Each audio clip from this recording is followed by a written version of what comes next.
Welcome, everyone. Thank you for joining us on this lovely day. Possibly we could be in the evening. Who knows? We've been in studio all day, kind of, whatever. But this is Find Your Ikigai. And I'm your host, Skylar V. Smith, our temporary host. I don't know. I may fire myself. Who knows? But anyways, enough talking about me. Could you please introduce yourself? My name is Alison Sinclair, and my Ikigai is art and expression. Art can be the pictures you take, the words you write, the way you talk to other people, or the way you dress. It's anytime you put your thoughtfulness, your emotion, put yourself into something. It's also a way of processing those emotions and turning them into something tangible that other people can see, which connects us on a very honest and human level. And I like to share myself through dance.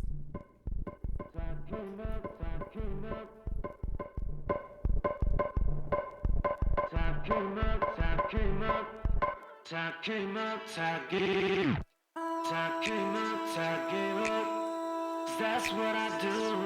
It took me too long to learn how to love, make it all brand new. It took me too long to make no love, make it all brand new. It took me too long to take it all love, make it all brand new. Time came up, time came up. That's what I do. It took me too long to learn how to love, make it all brand new.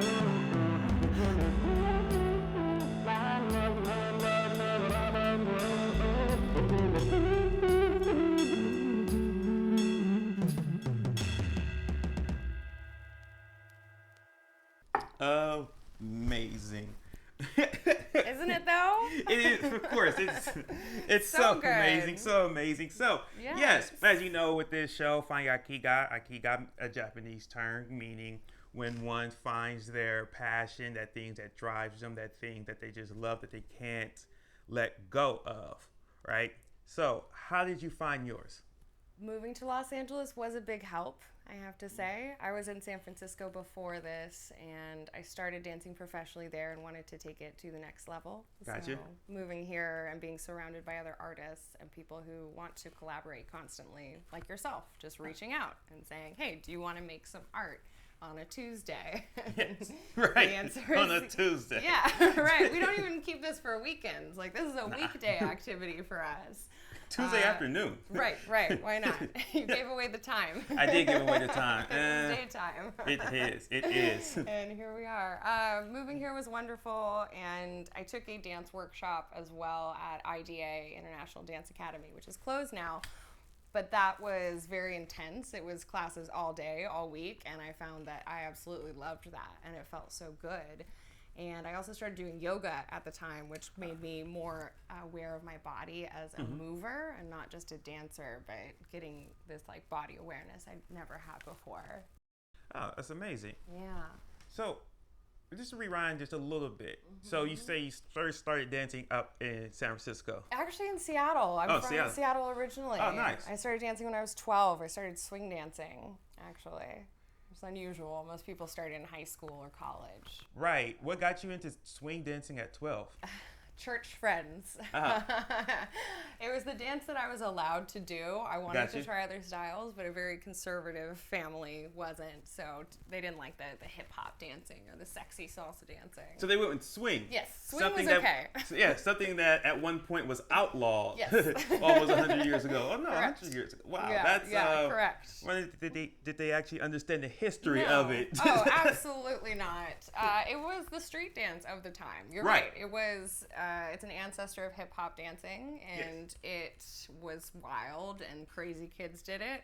When the people who created swing dancing, the people who were still alive and sharing their stories of the original times of the Savoy Ballroom, they talked about they just wanted to get laid. Like they wanted to smoke weed and hook up. Drink, dance, and hook up. Yeah. Pretty much what everyone wants to do. Exactly. But now it's seen as this very wholesome, cute activity where you wear your little fedora and your suspenders, and so that's what my parents let me do. So you're saying by the year 2076, twerking is going to be like this cute, wholesome thing, like, oh yes, Exactly. Bounce that ass. That'll be the church dance for the worship service. And people will just be having sex on the street at that point. We'll Right. just I mean, accept I can definitely see people twerking to This Little Light of Mine. I can see it too. Or Amazing Grace.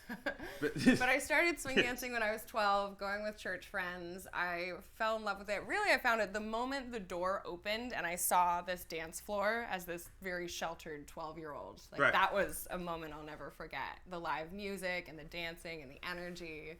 People just swinging out all over the floor. It was fire to me. It lit me up. Amazing. It is. So you moved to San Francisco and you take it another step further. Yes. It's so. Exactly. What part of San Francisco were you in? I lived in Oakland, actually. I went to UC Berkeley, and I taught dance in San Francisco. And that's where I started teaching. What part of Oakland?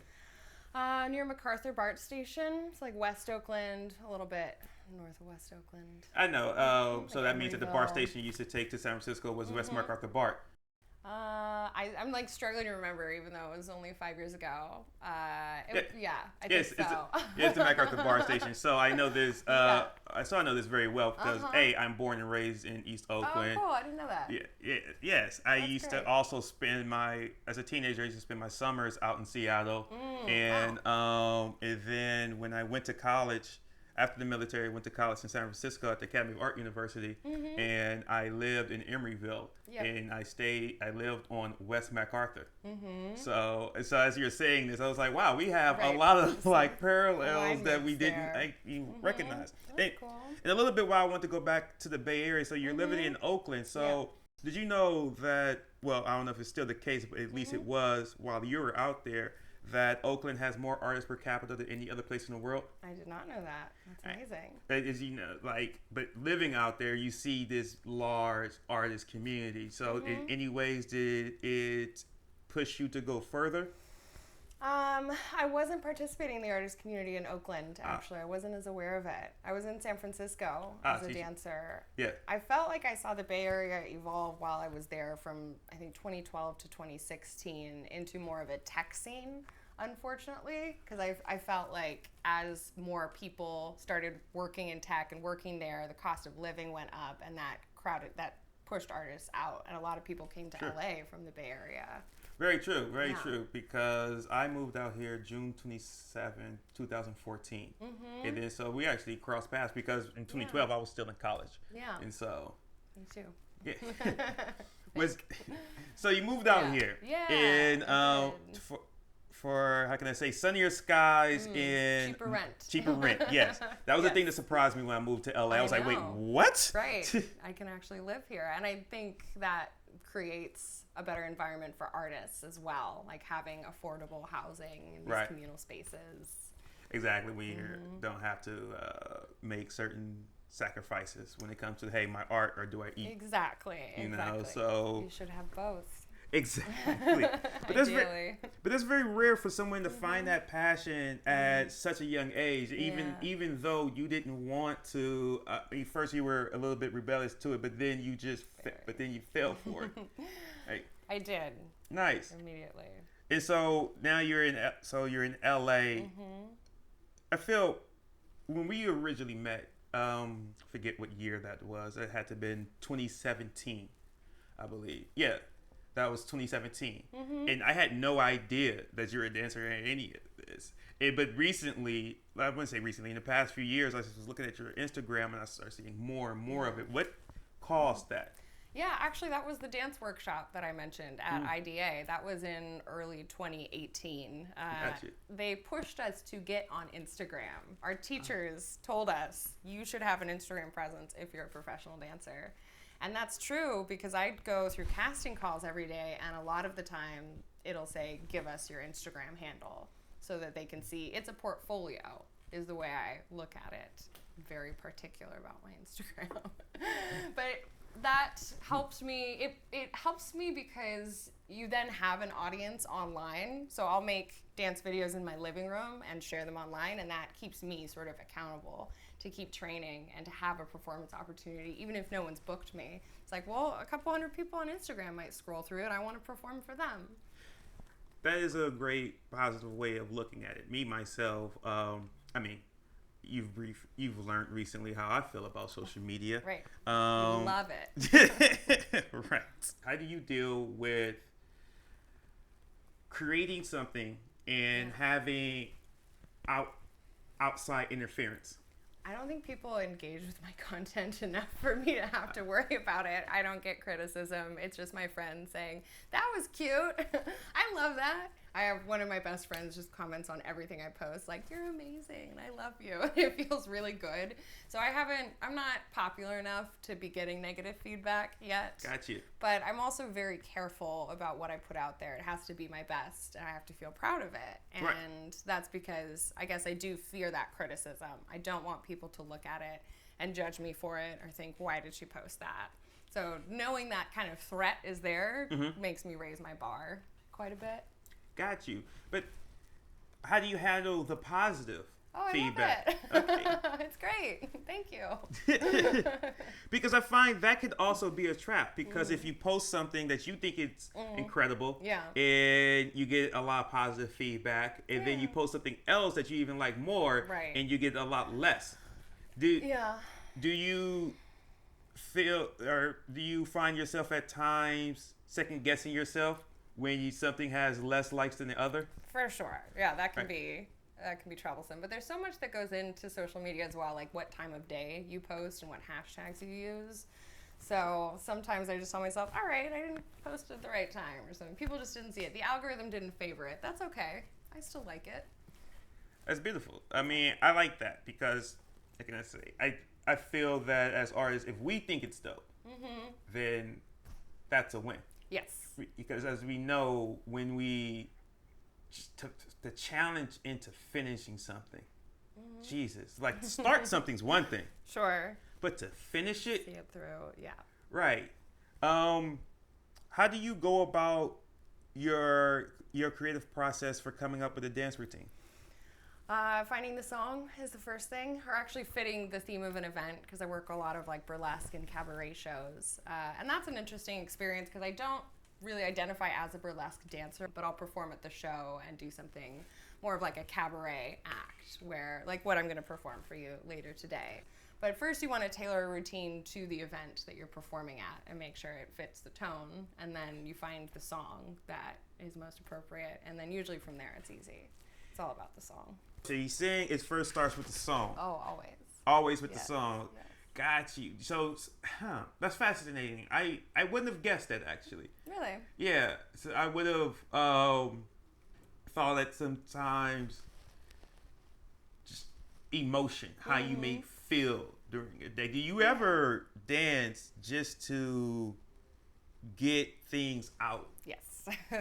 I would say that's why I dance. I mean, I love a lot of things about it, but I think I can be a very emotional person, and you have to put those emotions somewhere. You have to spill them onto a canvas, and dancing is that. And I do a lot of other forms of art as well, for the same reason of wanting to get it out. Gotcha. Exercise the demon. Most definitely. Know what you mean by that. Choosing the song, that also comes from the emotion of you're looking for a certain kind of song. Like for today, I was looking for a song that had a tempo change of slow and then fast, because I wanted to demonstrate two different kinds of dance. And so that's what I found. Got you. Can you go through the process of your mind when you're about to step on that stage? Because I would imagine before you step on that stage, nerves. Actually, not anymore. Oh, really? Yeah, most performers I think still do get that. I think if I had a bigger stage, if I was somewhere with thousands of people, it would come back. But mostly I'm playing smaller shows and for smaller audiences. So at this point, I just get excited. I'm just happy. Really? Yeah. Do you do any kind of training to prepare yourself for a time where you may have to perform in front of thousands? All of this is training. Yeah, the smaller shows are leading up to it. Even doing this is like, maybe someday I'll be on TV. I'm getting ready now. Now I know how to put on a mic. Thank you. Right, of course. Or this will be on TV. Ooh. No nerves before coming up. No. You're zoned in. Yeah. Like, walk us through that process. So, like, from the time you get dressed and from the time that first song, like that first note hits and you're on stage and all eyes on you? It does become a job. I think everything becomes a job at some point, and you do get kind of desensitized to like, I'm getting dressed, I'm at work, I'm doing my stage makeup and going up, and it just feels good and it feels exciting, and I'm kind of an adrenaline junkie, so I want it at that level of thrill of all eyes on me and don't mess it up. They're watching. Yeah. It's live performance also is high pressure because you can't re-film it if you mess up. There's no take two. It's just one and done, which I love. Do you ever make errors? Oh, yeah, of course. But you just always keep dancing. That's the rule. No matter what, you never stop. And if it's just you on stage, nobody knows. Right. They don't know what it was supposed to look like. Right, but when the others is, I would imagine, a little different. Do y'all help each other out when someone's having an off night? Oh, definitely. Yes, you try to work with the person, and if they're off, maybe I'll try to change what I'm doing so that we look a little more coordinated. And I recently performed at El Cid, which was so exciting, with Babylon Cabaret, a burlesque night. And we were doing a can-can act, and I didn't get my leg up. There's a part where I'm supposed to, like, kick my leg straight up, and I didn't do it. It looked so stupid in the video. I'm just, like, hobbling around with, like, this floppy leg. That's live theater. There it is. It's okay. Next one will be better. People, I'm sure, noticed, and they don't care. It's just one moment for them in a bigger act. Right. It's as if you were to focus on that one moment, then that moment would turn into multiple moments instead of just the one moment. And you can't get too caught up on those kind of things. Otherwise, you don't go on stage again. You have to just say, all right, it happened. Next time will be better. Every mistake motivates you to be better, or it should. What is your number one motivation? I think expression and art is what drives me. I do other jobs beyond dance as well, but I'm very focused on creating art, and I think that the world is a hot mess around us, and there's a lot to be sad about, but if you can make something beautiful or put your emotions out there, share yourself with other people, then you'll feel better about it all at the end of the day. Hey, because there's a lot of beautiful, great energy out there, and I don't think what we realize as a species about where we're at right now in society is the best we've actually ever been. We're more empathetic. Okay. We're much more knowledgeable of those who are different from us. We're more giving than we've ever been before, and we know through social media and the news, we have more information about everything. And so it seems super awful, but think about when we didn't have access to those things to know about those people who were in pain. Like now we know we at least have a shot at helping. That's true. And so yeah, but also too, I mean, all the data actually shows that we're much better than we were even 10 years ago. And once we look, the further we look back, the more it's like, holy shit. Yeah. People. Yeah. I mean, heck, they're not lynching people in public while eating That's anymore. True. That's good. Right? You're right. I do like that. That's right? true. Say, hey, we got to go to church in the lynching. That fella who stole that thing. Just like, okay. Let's not do that. Right. Now we make fun of people on TikTok. I think that's the current form of public humiliation. Right. While making those people, while enriching the people that we're making fun of. Yeah. And so in reality, they're the ones getting the last laugh. So you talked about what motivates you. What keeps you going though? Like because what just keeps it? It's nice to have small successes. I do also work in talent management, and I submit people for acting jobs, and that can get really discouraging. And I know for all performers, especially for actors though, you do a lot of auditions and you have to brace yourself for a lot of rejection. But a small success, like just booking one little job or just getting a call back is enough, I think. One of my mantras is, whether you think you can or you think you can't, you're right. I like that. You have to keep believing that it's possible, and believe in your own story. Like, tell yourself what you want and tell yourself you believe it and that you can do it, because if you don't believe it, then no one else will.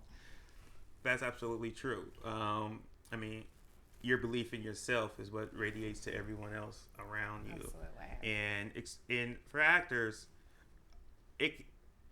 obviously actors have to deal with a lot of rejection. Yes. And a friend of mine named Isaac Singleton Jr., Isaac C. Singleton Jr. My apologies, Isaac. He was once just telling a story about like why he doesn't ever let it get to him when he doesn't get a job. And he was just make this short. This one woman came in and she was like the perfect actor for this role. Everyone loved her. Everyone did, with the exception of the EP. And then so she left and nobody got it at first. Like, you didn't think she was great? You say, no, I thought she was absolutely perfect. But she looked like my ex-wife. Sure. It is. You can't overcome that. Right. And so, and I've seen it so many times where, like, it's the smallest thing, right? Or it's not that the person isn't right for the role. Right. There's so many other things that go into place. And then, but the thing is, to focus on what one can control. And continuing to train as well, because when I first moved to LA, I thought that it was going to be so much easier. I'd mostly only done swing dancing and partner dancing and ballroom, and I started going to auditions here, like for commercial dancers, people who were trained in hip hop, jazz, ballet, had been training their whole lives, and I was so bad compared to them. It was so embarrassing. I've been the worst person in class so many times, like the one just flailing around. But it's great. I love to be the worst person because then you just want to get better, and it really drives you. And so I've been in so many classes that just kicked my butt, and I just kept going. And now I can hold my own. I'm still not as good as people who've been training since they were a child, but I can keep up at least.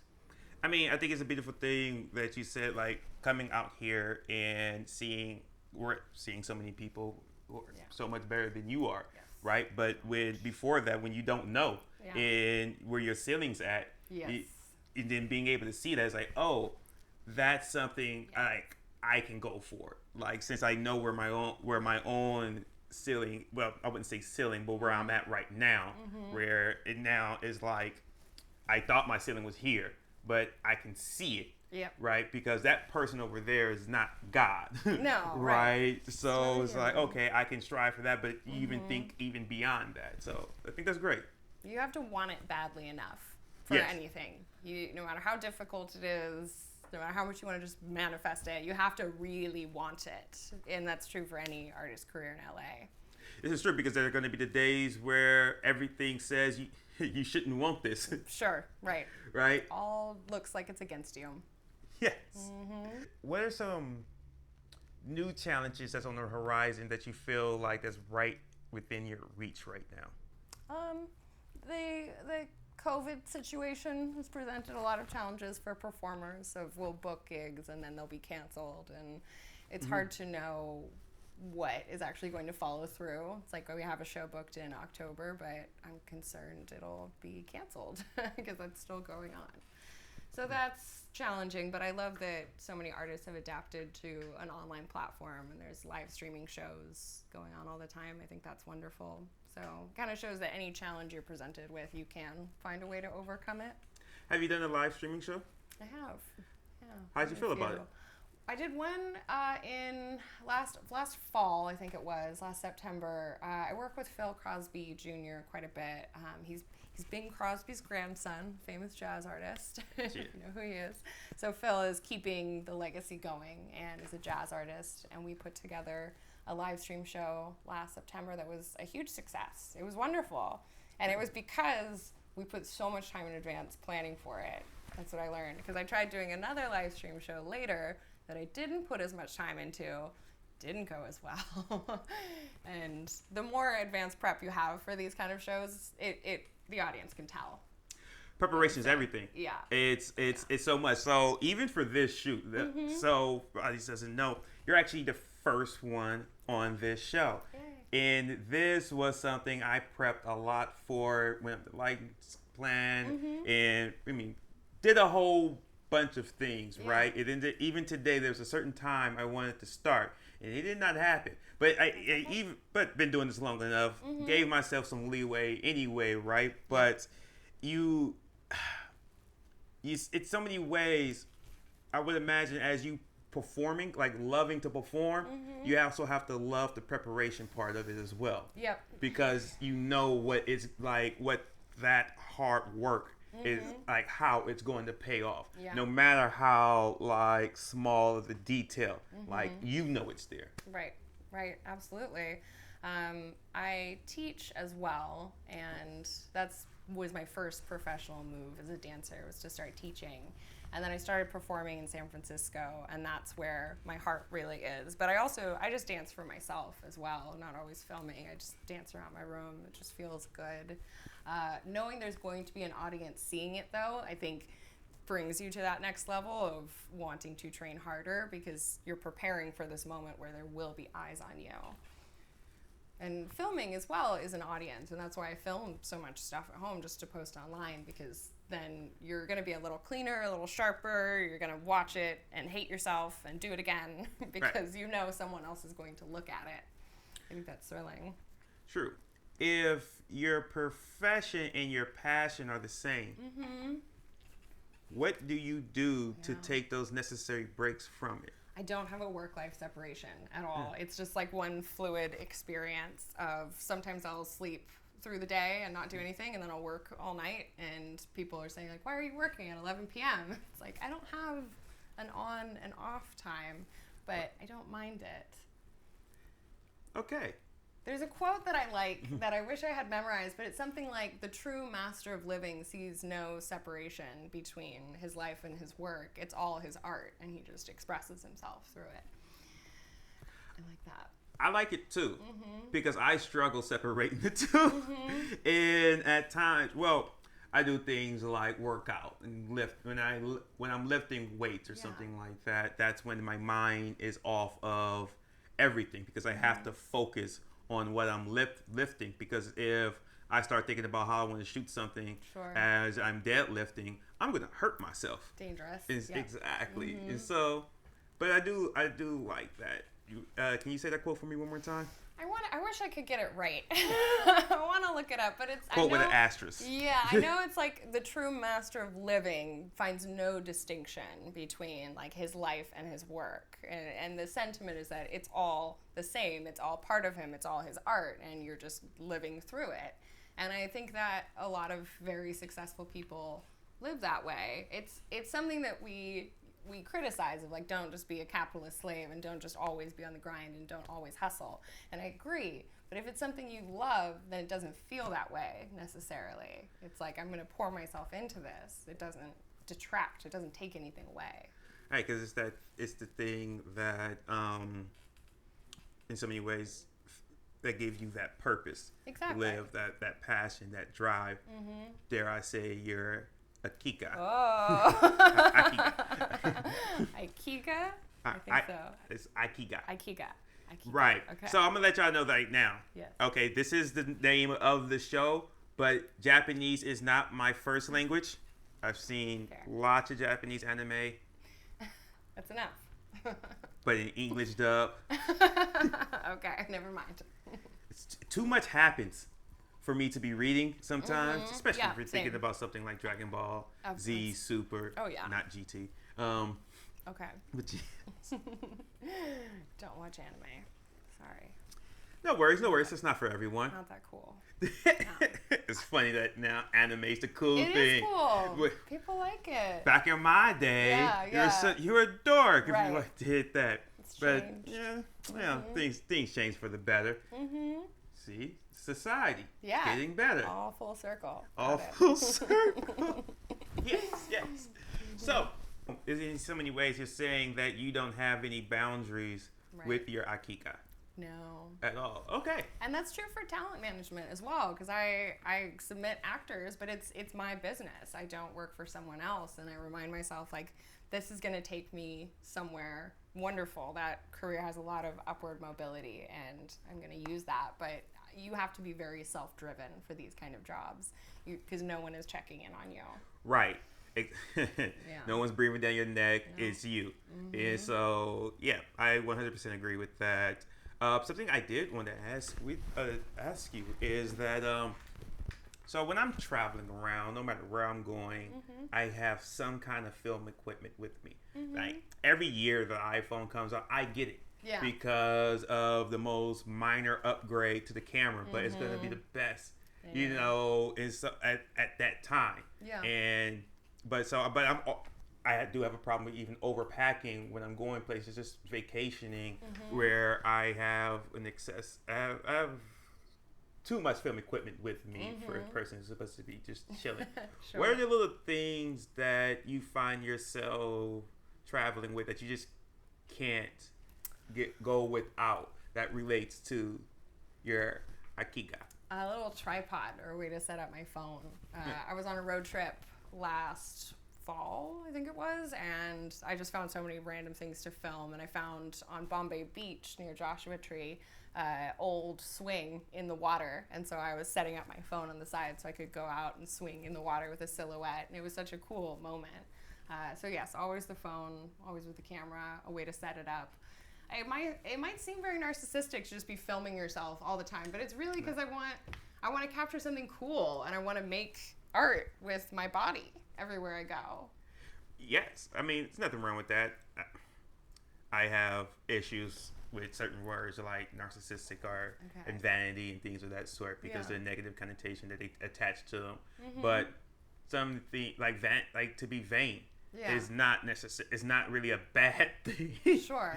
I don't know. It's a weird thing when people criticize folks for loving themselves. That's a good That's a good point. Right. Think about that. Right, because I think oftentimes people fear that that person's judging them, but no, not at all. I mean, they're too busy focused on themselves. So right, exactly. Yeah. So you're going to be doing a number for us. I am. Yes. Okay, can you care to explain it a little bit? I had to choose a song by someone I knew because of copyright issues. So that was my starting point for the song. And I right away thought of Marquis and the Rhythm Howlers. Dark eyes in my dreams, I was sad it seemed, and the sky turned gray when you came my way. All at once I knew the sky turned blue. My dream came true, for they brought me you.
It's a swing band, but they also play kind of a dark and gothic tone, and they'll play at like Bar Sinister and the goth club sometimes. Nice. Which I love because I branch into that world as well. I'm goth swing. I'll go to the goth club. I'll go to Cicada Club and be all wholesome. Yes. Bar Sinister, which is located in Hollywood, which is a phenomenal place. Yes. I am blanking on the owner's name. She is amazing. Okay. She also owns Borders by La Brea. Yes. They connect in. Yeah. No, she took. I was in there when they reopened back in June. The day they cool. reopened, Oh, and good. I was at Boards Burger Braids and Yes. something else, and Yes. I bumped into the owner. Okay, She great. looked and smelled amazing. Complimented her. Smell. It That's is- important. She right? smells amazing. And then she's like, "Oh," she told me about Bar Sinister, and I Okay, was like, cool. "I've never had just look inside." So she's like, "Hey, I'll take you." And then Oh, neat. it was in there, and quite the night. Oh yeah. It's highly recommended, people. Yes.